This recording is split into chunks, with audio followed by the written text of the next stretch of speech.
मौजूद है, तो बनेगी एक ज़बरदस्त सी खीर से। बहुत ही शानदार सा इसका बॉक्स है और इसके पीछे सारी इसकी इंस्ट्रक्शन जो है वो लिखी हुई है। आपने क्या करना है, ये दूध हमारे पास 1 लीटर जो है वो पक रहा है।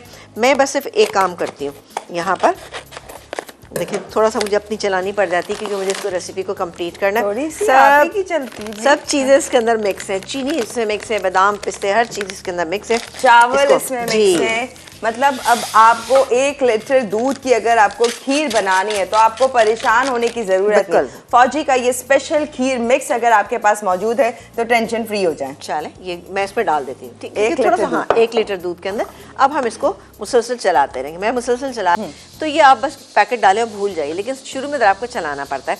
अब इसमें थिकनेस आनी शुरू हो गई है, लेकिन अभी भी मैं इसको चला रही हूँ। बादाम पिस्ते सब इससे मौजूद है, लेकिन आप चाहें थोड़ा सा गार्निशिंग में यूज़ करते हैं।